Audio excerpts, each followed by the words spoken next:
Fair use, fair use.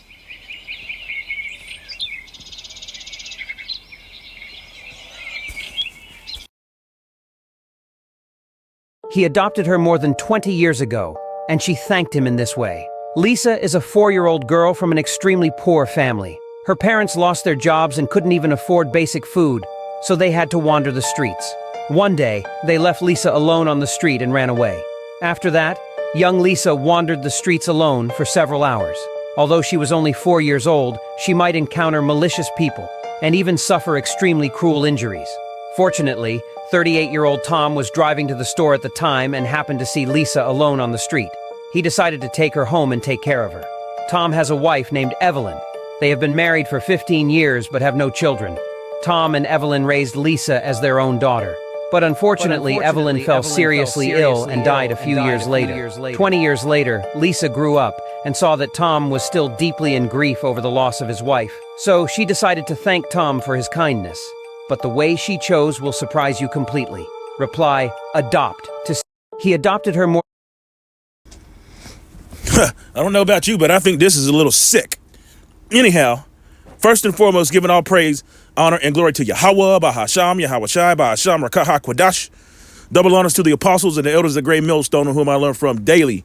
Healthy shalom to the 144,000 mighty men out there that would be judges. All right, it's Brother Gabar Adama. Come back at you, real quick. I saw this pop up. Eve is through, man. Eve is through.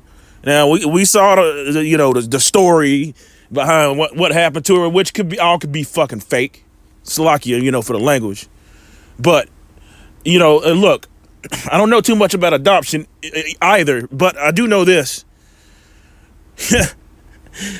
That was his, when you adopt, I guess, according to Esau's laws, that becomes your daughter or your son or whatnot, right? So I was thinking, there's got to be a law against marrying that's basically like marrying your daughter. Even though biblically, no, it's not. All right. I don't know. I got a funny feeling from that whole story right there. But Eve is through. Eve is just finished, man. That's disgusting. Let's see. So I pulled this up. I tried to find some laws, Esau's laws yet again on marrying your adopted child, which is, that's sort of sick, if you ask me. Anyhow, in the United States, marriage between adopted siblings, that's not what I wanted. Is contentious, as a contentious issue.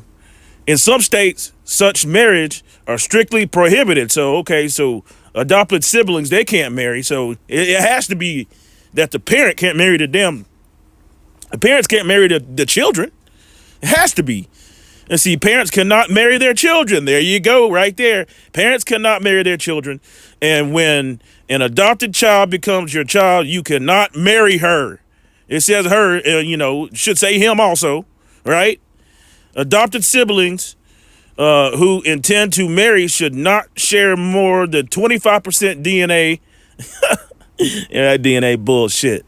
Or be less than fourth degree related. This is crazy, man.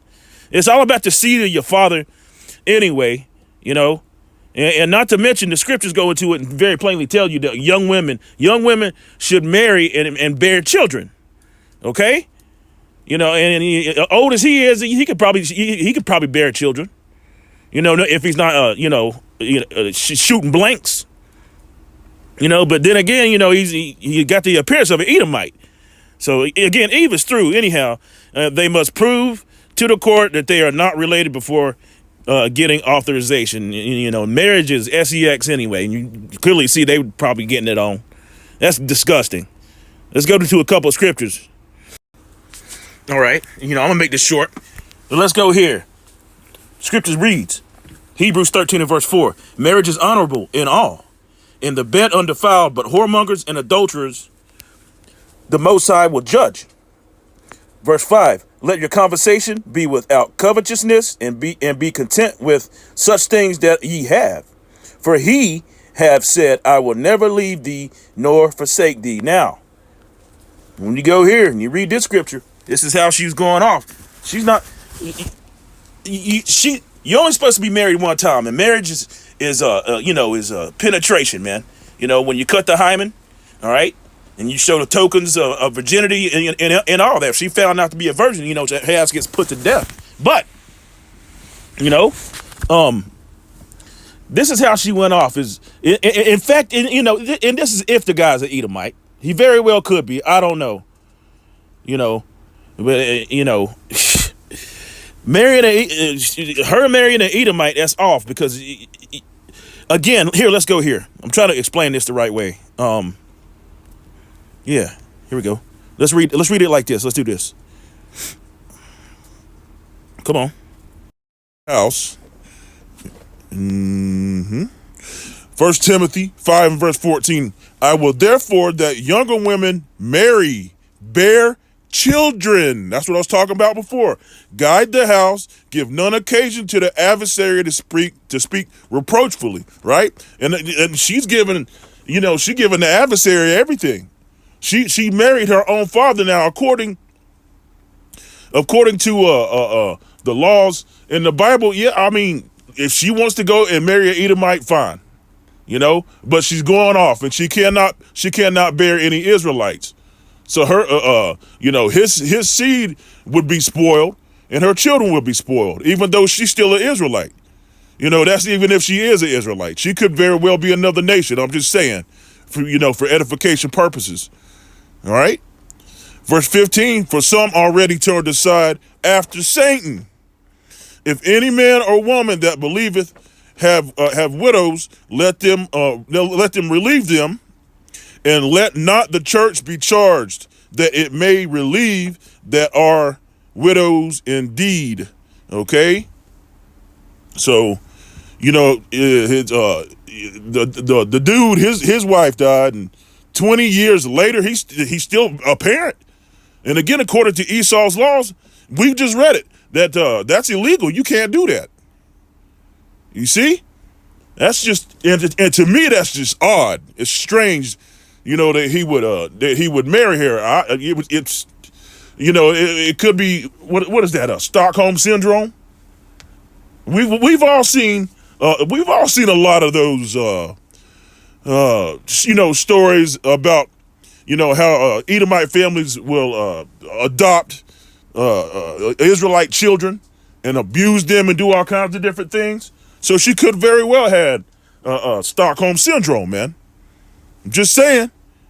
All right, let's go back here. Ooh, let's read this. Verse 17. Let the elders that rule well be counted worthy of double honor. That's why we say double honors to the apostles and elders, the great millstone. Especially they who labor in the word and doctrine. 100% doctrine, that is. Let's go on back up here. We're going to read this. Again, I wasn't going to make this too long anyhow. I thought that was a sick story, man. You see these people, they're good Christians. You see these damn people on the comment board talking about, well, that's a beautiful story. That's not a beautiful story. That's disgusting. It's sick. See? Deuteronomy 7 and verse 3 reads, neither shalt thou make marriages with them. The daughter thou shalt not give unto his son, nor his daughter shalt thou take unto thy son. Verse 4, for they will turn away the son from following me. You see that? Again, it's all about the seed of your father. It's all about the man's seed. All right, for they will turn away the son from following me, that they may serve other gods. That's how we went off in the first place. Verse 5 reads, but thus shall ye deal with them. Ye shall destroy their altars. You see that? That's how Solomon had went off. It wasn't the fact that he had 1,000 wives. It wasn't that. It wasn't the fact that he had so many wives. It was the fact that he was building temples and worshiping their idols. That's how he was going off. Okay, and if you can receive it, you can receive it. But that's the truth. All right. Destroy their altars and break down their images and cut their groves and burn their graven images with fire. Now, this reminds me of a scripture that goes into, if you find a damsel, after in the midst of war or whatever, you take her ass home, you pay her nails and you shave her head. Right. And then you go into her after a month. You let her grieve, the destruction of her people or whatever. Well, think about it. The people that you were at war with, it was probably another nation. Okay? That's why I say Eve is off, man. That's crazy. Eve is off. And again, she probably got Stockholm syndrome. Let's look that up. Nope. Let me finish this first, Salakia. And break down their images and cut down their groves and burn their graven images with fire. And I guarantee you, one of them graven images is all up in the house of Cesare, all that shit. Let's look at what was that? Stockholm syndrome. Okay. Excuse me. Salakia. You cough in your ear like that. All right, yeah, Stockholm syndrome. Feeling or trust of affection, see that? Felt in many cases of kidnapping or hostage taking by a victim towards a captor. You see that? And basically that's exactly what it is. The scripture goes into it and tell you, if we be found in their hand, they shall surely be put to death. They refuse to let us go. And I don't understand the fascination with these Edomites always adopting. There ain't no telling what the hell's going on in them households, man. Okay, we've seen example after example of them doing all kinds of bad things to these little Edomite children, man, and that's fucking bullshit. But that's what they do. Okay, all right. So she's probably got Stockholm syndrome. Let's go here. Read this. Leviticus 18 and verse 6. None of you shall approach to any that is near of kin to him to uncover their nakedness. I am the Lord Yahweh.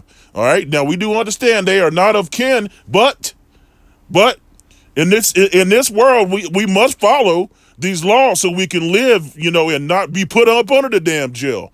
So what he did and what she did was a crime. Okay? That's what's up. They uncovered each other's nakedness. Okay? Verse 7 reads, the nakedness of thy father or the nakedness of thy mother shalt thou not uncover. She is thy mother, thou shalt not uncover her nakedness. The nakedness of thy father's wife shalt thou not uncover. It is thy father's nakedness. See, that's why I got a big issue in the scriptures. Yahweh Shem Yahushua got a big issue with all these damn women out here wearing stretch pants, half naked. You ever go to the gym? Damn. There ain't nothing left to the imagination. And they probably married to somebody. That's crazy. Okay? The nakedness of thy son's daughter, of the daughter of the daughter's daughter, even thy nakedness thou shalt not uncover, for theirs is their own nakedness. You see that? All right? The nakedness of thy father's wife, the wife's daughter. Woo. All right? Begotten or thy father, she is thy sister, thou shalt not uncover her nakedness. Thou shalt not uncover the nakedness of thy father's sister. She is thy father's next kinswoman. Okay? And it goes on. It goes on. Thou shalt not uncover the nakedness of thy mother's sister, for she is thy mother's near kinswoman. Thou shalt not uncover the nakedness of thy father's brother. Thou shalt not approach to his wife. She is thine aunt. Okay? Yeah, so that's why these laws are here. For our learning. It's written for our learning. So I'll just leave it right there. I thought that was a rather sickening, grotesque story.